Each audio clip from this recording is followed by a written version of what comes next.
Saya melihat, saya senang ada keluarga-keluarga yang hadir, ya, duduk dengan suaminya dan istrinya yang benar. Wah, istrinya yang benar ya. Saya senang, nggak kadang-kadang jangan sampai duduk dengan suami orang kan bahaya gitu loh. Nah saya lihat Pak Gunawan selalu dengan istrinya Bu Santi selalu duduk bersama dengan keluarganya dan anak-anaknya. Ya, ya ada Pak Leo juga, ya puji Tuhan. Nah Bapak Ibu Saudara memang seharusnya yang idealnya dalam ibadah ini memang ada suami dan istri yang duduk bersamaan. Gitu loh. Kenapa? Ada keuntungannya. Yang pertama, waktu firman Tuhan disampaikan, kita bisa senggol-senggolan tuh firmannya buat lu gitu loh. Atau tuh firmannya buat kita gitu loh. Kalau duduknya di ujung sana suami, istrinya di depan. Gak mungkin istri berdiri, tuh denger tuh. Khotbahnya kan gak mungkin ya kan. Nah karena itu memang lebih baiknya duduknya sama suami istri gitu loh. Apalagi yang kedua keuntungannya, pada waktu kita berdoa, lalu firman Tuhan itu yang disampaikan kena buat kita. Lalu kita mulai bergandengan tangan, ini pergumulan kita. Wah, ayo kita pegangan. Tapi lihat dulu gitu ya, apa dipegang tangannya. Ya, jangan salah gitu. Nah ini sebenarnya baik sekali. Nah saya mau sampaikan, saya pernah mengalami kesaksian dulu ya, keterpisahan antara saya dengan Laura di dalam ibadah selama 2 tahun. Gitu loh ya. Menderita sekali saudara, bukan menderita sebenarnya ya, tapi sedih juga. Sedihnya kenapa? Saya ibadah di satu tempat, istri saya beribadah di satu tempat. Gitu loh. Enggak ketemu gitu loh. Ketika pendetanya berkhotbah begini, baiklah kita akan berdoa, silakan pasangan suami istri pegang tangannya. Lalu saya bingung siapa yang saya mau pegang gitu loh. Saya enggak menemukannya gitu. Nah dari semuanya itu akhirnya ya dengan berbagai proses dan keterlibatan dan campur tangan Tuhan, akhirnya kami kembali, bukan dipersatukan tapi kembali jadi satu ibadah lagi. Wah, dan ini sangat luar biasa sekali gitu loh. Nah, jadi Bapak Ibu Saudara, yang kedua saya mau sampaikan bahwa begini, kita bersyukur kepada Tuhan, siapapun di dalam anggota keluarga itu. Saya mau kasih contoh. Tuhan gak pernah salah menempatkan Aurel menjadi anak kami. Dan sebaliknya, Tuhan tidak pernah salah menempatkan Aurel menjadi anak kami. Gitu. Kenapa? Karena saya percaya segala sesuatu yang Tuhan ciptakan di dunia ini, Tuhan punya maksud dan tujuan dan rencananya.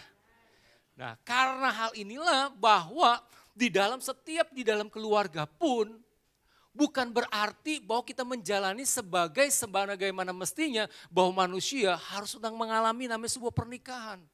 Enggak. Lebih dari semua itu sebenarnya ada sebuah rancangan yang sempurna, sebuah rencana Tuhan di setiap rumah tangga, dalam setiap keluarga. Amin ya. Saya enggak akan menjalani kehidupan rumah tangga saya, ya sudah saya sebagai suami, sebagai ayah, saya jalankan peranan saya. Tapi lebih dari semua itu ada sesuatu yang saya harus temukan tujuan Tuhan dalam keluarga saya. Amin. Saya enggak mau keluarga kita ini menjadi keluarga yang biasa. Tapi menjadi keluarga yang agak lain gitu loh maksudnya ya. Agak yang berbeda. Ya. Dalam arti apa? Bagaimana dalam keluarga ini kita bisa menghasilkan buah. Ya. Kalau keluarga pada umumnya semua orang berkeluarga. Persoalannya apakah keluarga itu menghasilkan buah enggak? Dampak enggak? Baik di dalamnya maupun kita keluar. Pada kenyataannya memang ada dampaknya. Tapi yang kita lihat dampaknya bukan sesuatu yang positif.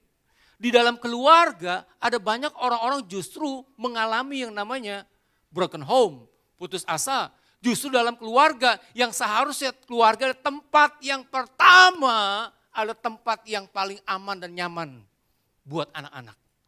Amin ya. Tapi kenapa kita nggak pernah bisa menemukannya? Kalau kita melihat ada banyak di berita ya, ada geng motor, geng sepeda mungkin ya, geng apa lagi dan sebagainya. Kalau kita teliti, kita telusuri, kita survei, ternyata mereka nggak mendapatkan rasa yang aman di dalam keluarga. Sehingga mereka mencari yang namanya penghargaan, mencari penerimaan dari luar. Karena yang ditemukan dalam keluarga apa? selalu perang Timur Tengah dibawa di dalam keluarga. Nah, hal ini yang perlu kita pikirkan kalau kita sadar bahwa keluarga ini merupakan Allah ciptakan ada di tengah dunia ini karena hati Allah ada dalam keluarga. Rencana Allah ada dalam keluarga. Amin ya. Makanya kita seringkali dengar istilah begini, ketika keluarga dipulihkan, kota dipulihkan, maka bangsa dipulihkan. Kalau keluarganya luar biasa, maka akan mempengaruhi bangsa ini. Kalau keluarga MCC ini luar biasa nih, maksud saya keluarga kita, komunitas di rumah, keluarga berjalan ya sebagaimana mestinya, maka gereja ini semakin kuat, saudaraku. Ya, gereja ini semakin kuat dan gereja ini bisa menjadi patron atau menjadi contoh atau menjadi figur buat rumah tangga yang di luar sana. Nah, karena itulah yang pertama kita harus menyadari, kita baca dulu dalam kebenaran firman Tuhan ya. Saya mau ambil dari 2 ayat aja di dalam Kejadian pasal yang ke-1 ayat 27-28. Kejadian pasal 1 ayat 27-28 ya. Nah, maka Allah menciptakan manusia itu apa? Menurut gambarnya. Menurut gambar Allah diciptakannya dia apa? Laki-laki dan perempuan. Diciptakannya mereka. Mereka itu ya laki-laki dan perempuan. Allah memberkati mereka, lalu Allah berfirman kepada mereka, beranak cuculah dan bertambah banyak, penuhilah bumi dan taklukkanlah itu, berkuasalah atas ikan-ikan di laut dan burung-burung di udara dan di atas segala binatang yang merayap di bumi. Alkitab jelas mengatakan Tuhan menciptakan laki-laki dan perempuan. Laki-laki dan perempuan dipersatukan oleh Tuhan menjadi sebuah komunitas yang kita sebut adalah keluarga. Tapi kan memang ada penyelewengan dari kebenaran firman Tuhan yang sekarang kita bisa lihat. Keluarga itu adalah ada laki dan perempuan yang diikat di dalam sebuah pernikahan. Nah, persoalan yang terjadi sekarang kan laki dengan laki, perempuan dengan itu adalah penyelewengan sebenarnya dari kebenaran firman Tuhan. Nah, hal yang seperti itu terjadi, saya mau kasih tahu saudara ya. Mungkin kita mengutuk ya, mungkin ya kita merasa maaf ya, mungkin ada sebagian orang mengatakan jijik kok laki dengan laki. Saudara, saya lihat mereka bisa terjadi seperti itu karena cetakan dari sebuah keluarga. Kalau enggak, dia enggak akan mungkin terjadi seperti itu. Gitu loh. Karena cetakan dari sebuah keluarga yang jauh dari apa yang seharusnya keluarga itu, dia tidak mendapatkannya. Sehingga dia mungkin melarikan diri keluar dan akhirnya perubahan terjadi hal-hal yang negatif. Termasuk yang saya sampaikan. Nah, karena itu saudara harus menyadari bahwa keluarga itu adalah institusi pertama yang Tuhan ciptakan dan menjadi tempat pertama bagi anak-anak untuk belajar tentang kasih, nilai-nilai, dan iman. Jadi keluarga itu adalah institusi, lembaga yang pertama Tuhan ciptakan. Alkitab tidak menyampaikan bahwa pertama kali Allah menciptakan salah satu setelah penciptaan semuanya, Allah ciptakan gereja. Enggak.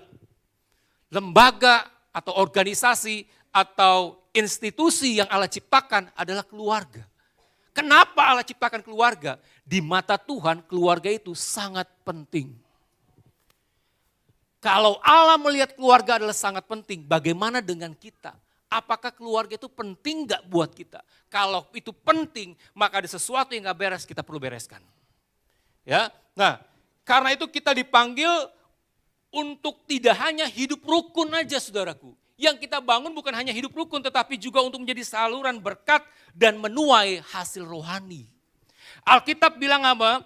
Alkitab bilang Allah memberkati mereka. Ketika Allah menciptakan laki-laki dan perempuan, lalu dipersatukan, di situ ada berkat Tuhan yang turun. Artinya setiap keluarga ada berkat Tuhan. Ya, ada blessingnya Tuhan. Nah, bagaimana kita bisa melihat kata beranak cucu kalau bahasa Inggrisnya ada 2 kata. Berbuah dan berkembang biak. Ya, multiply ya, berbuah dan berkembang biak atau beranak cucu. Jadi yang dimaksudkan Tuhan di dalam sebuah keluarga bukan hanya beranak cucu secara jasmani.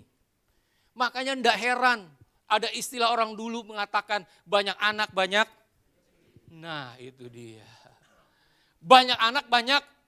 Nah konsep itu seringkali atau statement itu seringkali dibawa mungkin sampai hari ini sebagian orang.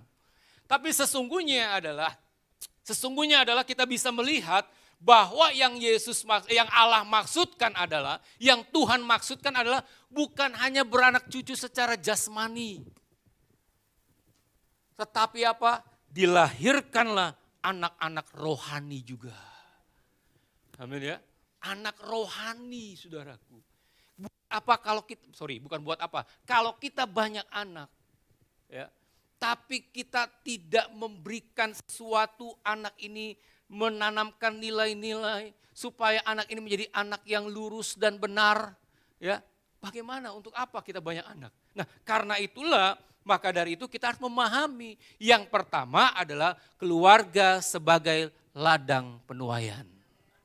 Ya, keluarga adalah tempat pertama untuk kita menabur iman.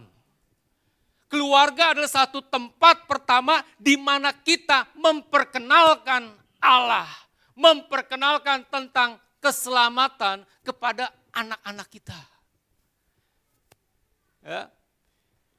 Karena itu Bapak Ibu Saudara, perlu kita berbenah diri sebagai orang tua. Ya, mungkin sebagian dari sini single parent. Ya, tapi kan kita mungkin sebagian dari Bapak Ibu Saudara ada yang udah masuk dalam kategori UMAS. Tapi bukan berarti kita lepas dari tanggung jawab kita. Tapi kita adalah masih bagian dari keluarga.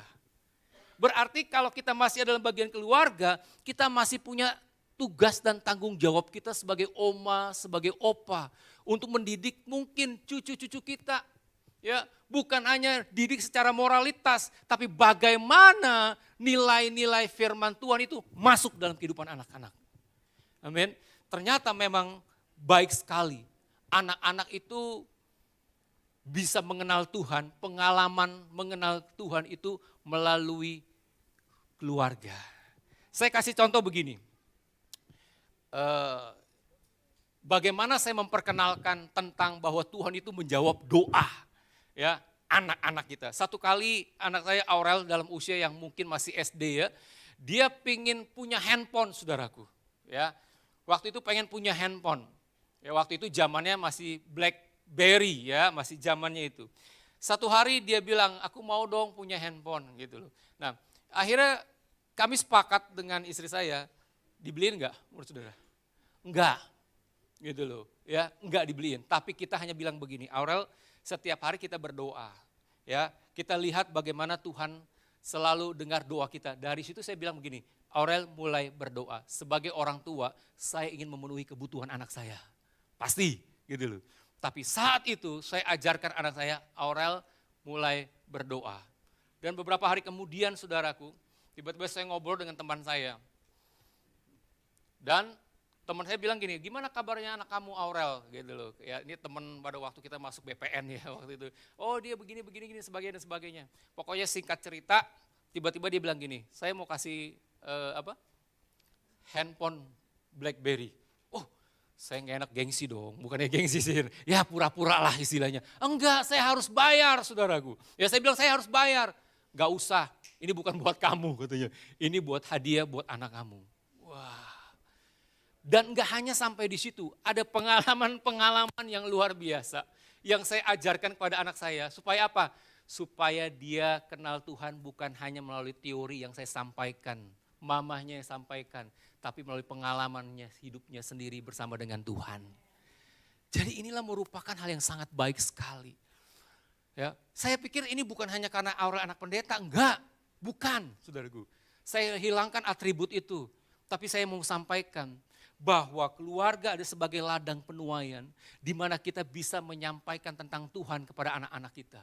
Bagaimana supaya anak kita bisa bertahan dalam iman, dalam godaan-godaan di dalam dunia ini, saudaraku. Ya, kita nggak bisa jaga anak kita, tapi kita bisa bawa anak kita ini untuk mengenal Tuhan, lalu punya pengalaman rohani sehingga dia tahu mana yang harus dia lewati dan mana yang harus tidak lewati. Amin. Karena itu kita belajar, ya, menanamkan nilai-nilai. Pak, bagaimana saya menanamkan nilai pada anak-anak saya? Bagaimana saya menanamkan tentang firman Tuhan pada anak-anak saya? Saya sendiri nggak baca firman Tuhan, maka dari itu bertobat. Baca Alkitab mulai dari sekarang. Bapak-bapak yang merasa laki-laki, angkat tangan. Merasa laki-laki? Laki-laki. Laki-laki itu adalah memang kepala cabang, bukan. Kepala keluarga. Ya, kepala keluarga. Tapi bukan hanya dia sebagai pemimpin untuk urusan-urusan ekonomi, tapi dia memimpin setiap orang di dalam rumahnya untuk beribadah kepada Tuhan. Seorang laki-laki harus menjadi imam. Ya. Agama sebelah aja tahu dalam hal ini. Masa kita ketinggalan gitu loh. Jadi karena itu bapak-bapak, ayo kita bertobat. Baca Alkitab. Bilang senggol kalau yang duduk sama suaminya bilang baca Alkitab. Jangan dilirik, kalau perlu dicubit. Biar ada kesan. Wah, ya. Kenapa? Karena ini penting sekali. Kalau kita terisi, berarti kita bisa bagikan kepada anak dan istri kita. Kalau kita kosong, apa yang kita mau bagikan? Amin ya. Karena itu, Bapak Ibu Saudara, ya, kita harus belajar, ya. Setiap anggota keluarga harus berperan aktif dalam membangun fondasi iman yang kuat. Mengajarkan anak-anak tentang firman Tuhan sejak dini dan akan menghasilkan penuaian yang melimpah di masa depan. Waktu kita menabur hari ini kita belum terlihat. Ya, tapi saudara akan melihat dia menjadi generasi yang berbeda dengan yang lainnya. Kenapa? Karena ditopang oleh firman Tuhan. Haleluya. Puji Tuhan. Saya bersyukur saya bisa lahir di tengah sebuah keluarga yang sangat-sangat sederhana sekali. Ya, orang tua saya bukan orang pinter, dia hanya lulusan 2 SD. Tapi ada satu hal yang saya bisa dapati dari beliau, khususnya dari mama saya. Dia punya peran yang luar biasa. Artinya apa? Artinya kalau saya tidak mau ibadah, kalau bangun pagi, saudaraku, saya malas itu ibadah, dia selalu bangunin saya, mandiin saya waktu kecil. Ya, mandiin saya waktu kecil, ya, mandiin saya, lalu sudah diantar ke gereja. Ya. Dan setiap hari, kenapa saya bisa belajar tentang semakin bertumbuh, bukan hanya dalam gereja saja. Tapi di rumah saya melihat setiap hari mama saya itu berdoa dan selalu menyebut nama anak-anaknya. Wah, saya berharap bahwa ibu-ibu di tempat ini adalah ibu-ibu yang mungkin tidak banyak berperan, tapi punya peran yang penting menjadi pendoa di dalam keluarga. Amin ibu-ibu. Jangan banyak menghabiskan waktu drakor. Oke, jangan menghabiskan waktu di apa? Nggak ada yang tahu Pak, drakor itu apa Pak? Oh, bapak-bapak yang lebih tahu ya. Nah, maksud saya gini, kita harus balance, ambil peranan kita, suami, istri, dan anak-anak. Karena apa? Karena keluarga adalah satu tempat ladang di mana kita akan menuai jiwa-jiwa dengan cara mendidik, mengarahkan anak-anak untuk mengenal kepada Tuhan. Saya percaya bahwa Pak Gideon juga punya pengalaman yang luar biasa bersama dengan anak-anak. Ya, Ibu Nani juga punya pengalaman yang luar biasa dengan anak-anak. Ya, mungkin kita nggak bisa bagikan, tetapi kita hanya bisa mengajak buat Bapak Ibu Saudara, ayo keluarga adalah ladang. Saya mau tanya berapa banyak anggota keluarga yang belum kenal Tuhan? Gak ada, wih luar biasa, puji Tuhan. Ada yang belum kenal Tuhan? Gak ada. Ini masing-masing saudara lahir tanpa ada keluarga? Hah? Gak mungkin. Ya, nah sebelum saya masuk yang kedua, ya, saya mau sampaikan begini ya. Saya kasih contoh begini, keluarga Yusuf dan Maria menjadi titik tolak bagi misi Allah untuk menyelamatkan dunia melalui Yesus Kristus. Tuhan bisa pakai keluarga untuk menuai. Amin. Ya. Nah, saya sangat bersyukur kepada Tuhan. Tuhan kasih kesempatan untuk saya berdoa kurang lebih 6 sampai 7 tahun saudaraku, ya. Untuk apa? Untuk ketika saya mendapatkan sesuatu dari pelajaran dari orang tua saya, ya. Ketika saya mendapatkan sesuatu di dalam gereja dan Tuhan ajarkan kepada saya untuk saya dapat melakukan sesuatu buat keluarga saya sendiri. Apa itu yang saya lakukan? Saya tidak bisa datang kepada kakak-kakak saya, ya seringkali saya datang, ayo hanya ke gereja, tapi saya tidak bisa untuk menginjil, karena pada waktu itu mungkin saya masih remaja, tapi yang saya bisa lakukan adalah saya dengan berdoa. Ya, dalam waktu masa remaja saya berdoa, saya punya 7 saudara, saya paling terakhir, ya, dan mereka semua belum kenal Tuhan. Tapi saya heran akhir-akhir ini, ya, bukan akhir-akhir ini, tapi ketika saya mulai berdoa 6 tahun, 7 tahun, ada penuaian. Kakak saya yang laki-laki udah datang ke gereja. Lalu mulai muncul lagi, datang lagi semua sampai hari ini kakak-kakak saya semuanya sudah di dalam Tuhan. Tapi bukan berarti pergumulan saya selesai, belum. Dari pihak istri saya, kita masih terus berdoa untuk mereka kenal Tuhan. Amin. Karena itu Bapak Ibu Saudara, keluarga kita bukan hanya keluarga kita bangun supaya apa? Marwah dan sakinah. Ya, tetapi kita mau bahwa keluarga kita tahu bahwa keluarga ada satu tempat di mana kita akan menuai jiwa-jiwa dimulai dari anak kita. Yang kedua, yang terakhir, saya nggak panjang lebar, keluarga sebagai alat Tuhan. Ya, keluarga merupakan institusi yang dipakai Tuhan untuk menjadi kepanjangan tangan dan hati Tuhan buat dunia ini. Keluarga menjadi alat yang efektif untuk menyebarkan kasih Tuhan. Amin ya. Saudara, bagaimana ketika ada seorang ya di dalam keluarganya, ketika dia menjadi keluarga yang sangat harmonis, yang bukan pura-pura, tapi harmonis, saudaraku. Bagaimana keluarga itu memainkan peranannya, suami, istri, dan anak-anaknya. Keluarga itu sedang membawa kabar, dia sedang membawa dan menjadikan keluarga itu alat Tuhan yang dipakai Tuhan. Ini keluarga yang menjadi patron atau figur buat keluarga yang lain. Amin ya.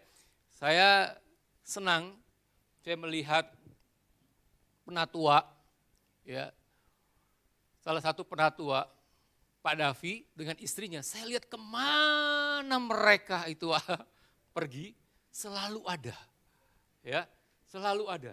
Dan kalau kita bisa melihatnya ini bisa menjadi contoh, ya, bisa menjadi apa?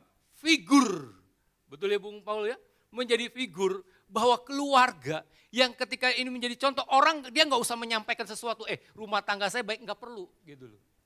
Tapi ketika dia berjalan pun orang akan melihat dan merasakan ada sesuatu dalam keluarga ini yang agak berbeda. Kenapa? Karena memancarkan atmosfer yang berbeda gitu loh. Jadi keluarga yang menjadi berkat buat keluarga-keluarga yang lain. Kita ini adalah alat Tuhan yang dipakai secara pribadi maupun dipakai secara komunitas di dalam keluarga kita. Amin ya. Jangan sampai Bapak Ibu Saudara hari Sabtu malam Minggu kita berantem, wah luar biasa sampai sofa hancur semuanya gitu loh. Dan hari Minggu kita mulai duduk diam dan datang ke gereja. Shalom. Tapi setelah pulang lanjut lagi sesi kedua. Gak bisa seperti itu. Amin. Maka kalau kita sadar, karena penginjilan harus dilakukan dengan iman, bukan dengan perasaan. Amin. Bukan dengan perasaan, tapi bertindak di dalam iman.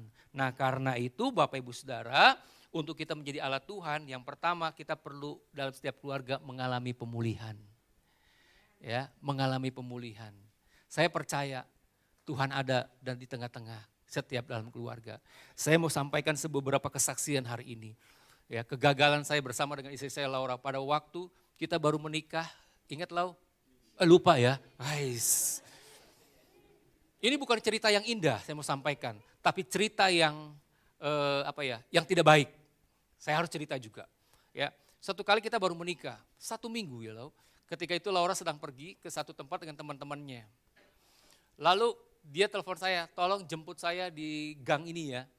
Laura ketawa dia ingat ya. Nah ketika saya di gang ini, oke, waktu itu belum secanggih handphone yang sekarang. Masih handphone yang seperti bata gitu kan, gede ya. Agak gede agak gede gitu loh ya. Nggak ada WA, adanya SMS dan telepon. Itu pun kalau ada pulsa kan. Nah akhirnya udah kita kontak-kontakan ngobrol, oke di gang ini. Saya nunggu di gang ini hampir kurang lebih 1 jam. Istri saya nunggu di gang yang ujung sampai 1 jam. Itu nggak connect, nggak ada komunikasi loh.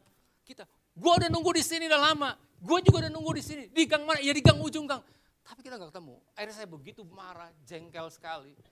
Karena udah 1 jam saya nunggu, saya pulang.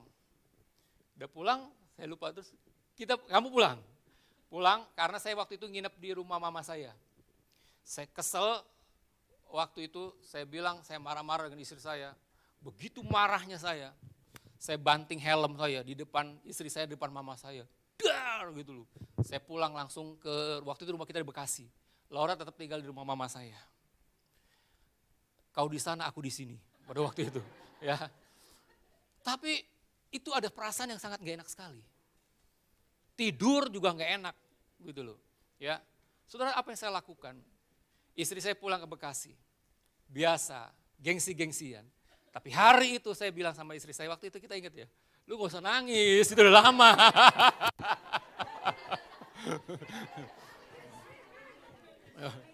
Waktu itu saya berdoa, waktu itu akhirnya gini lah, diselesaikannya di apa? Di mesbah. Kita berdoa. Waktu saya berdoa saya bilang, Laura maafkan saya. Karena saya sudah berlaku kasar. Laura juga minta maaf dan sebagainya. Ya. Dan setelah itu selesai persoalan. Ada satu lagi perkara yang harus saya selesaikan. Iya. Selesai dengan istri saya harus selesaikan dengan mama saya. Karena saya tidak menjadi contoh dan saya ribut di depan mama saya. Ternyata itu melukai hati mama saya. Saya datang mama saya. Waktu itu saya datang, Ma, saya minta maaf. Karena saya melakukan sesuatu yang tidak baik di depan mama saya. Waktu itu. Mama saya nangis. Tapi saya peluk. Dan mulai hari itu saya belajar. Kalau saya berantem, saya tidak mau di depan orang tua saya. Ya. Tapi yang maksud saya adalah gini, untuk kita jadi berkat memang kita harus dipulihkan dulu. Gitu. Bukan berarti kita masuk dalam pernikahan yang 25 tahun ini, bukan berarti gak ada konflik. Banyak masih gitu. Bahkan di depan mungkin masih gitu. Tapi masih ada kasih karunia Tuhan buat kita. Ya, yang kedua adalah ambil tanggung jawab kita dan peran kita masing-masing dalam keluarga. Jangan semuanya diserahkan pada istri. Nanti akan jadi konflik dan sebagainya, akhirnya kita gak menjadi contoh dan gak bisa jadi alat Tuhan. Ya, yang terakhir, kesadaran akan tujuan Tuhan dalam keluarga untuk berbuah dan menjadi alat Tuhan untuk menuai jiwa-jiwa. Menuai jiwa secara intern dalam komunitas maupun ekstern. Di luar kita perlu jangkau mereka. Amin. Yuk kita berdoa kepada Tuhan.